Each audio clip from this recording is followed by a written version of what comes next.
Hey guys, welcome back. So what we're looking at today is lesson 3. What are probabilities? Let's go ahead and jump right in. So for each situation, list the sample space and tell how many outcomes there are. So the sample space is the set of all possible outcomes. So I've got a few definitions. Give me one sec to write them down.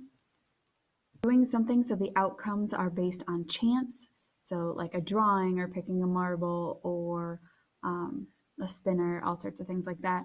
Outcomes are each possible result of a chance experiment.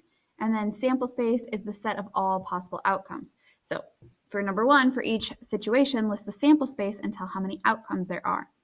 So Han rolls a standard number cube once. So the sample space, not giving me much space to write here, is 1, 2, 3, 4, 5, 6. Those are all the possible outcomes. And so that means there are 6 outcomes possible.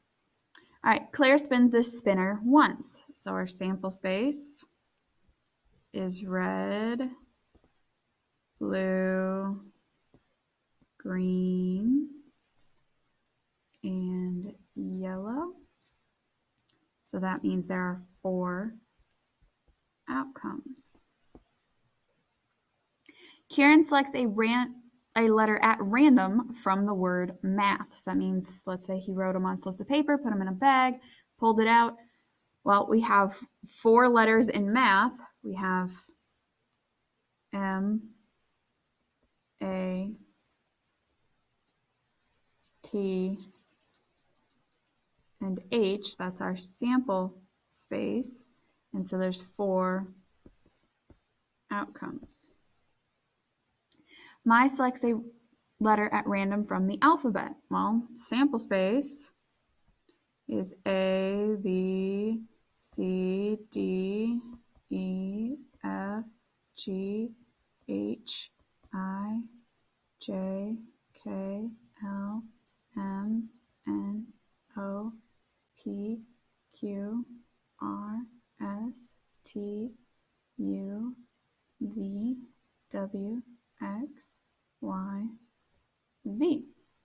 Now, there are 26 letters in the outcome alphabet. That means there are 26 outcomes for her random chance experiment. And for E, Noah picks a card at random from a stack that has cards numbered 5 through 20. So his sample space is 5, 6, 7, 8, 9, 10, 11, 12, 13, 14, 15, 16, 17, 18, 19, and 20. Now that is 1, 2, 3, 4, 5, 6, 7, 8, 9, 10, 11, 12, 13, 14, 15, 16. So 16 outcomes are possible for that. All right. So next, we're going to compare the likelihood of these outcomes. Be prepared to explain your reasoning. So is Claire more likely to have the spinner stop on the red or blue section? So if we look back up here, red and blue are both 1/4 of the spinner, so they are equally as likely. So both, that one, both are equally likely. Is Kieran or Mai more likely to get the letter T? Well, if we think about it, Kieran is only picking out of 4 numbers, so he has a 1 in 4 chance, whereas Mai has a 1 in 26 chance. So Kieran is more likely.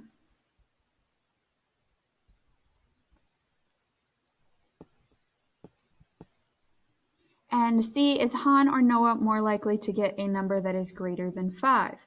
Well, Noah, all but one of his are greater than 5, whereas Han only has 6 that's greater than 5. He only has 1 that's greater than 5. So Noah is more likely. All right, suppose you have a spinner that is evenly divided, showing all the days of the week. You also have a bag of papers that lists the months of the year. Are you more likely to spin the current day of the week or pull out the paper with the current month? So if we think about it, there are 7 days in a week, so the spinner would have 7 outcomes. The bag we have 12 months, so it would have 12 outcomes. The fewer outcomes there are, the more likely you're getting of your possible what you want. So it's more likely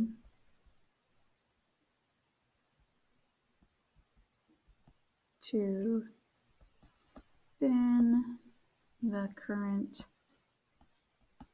day because it has fewer possible outcomes.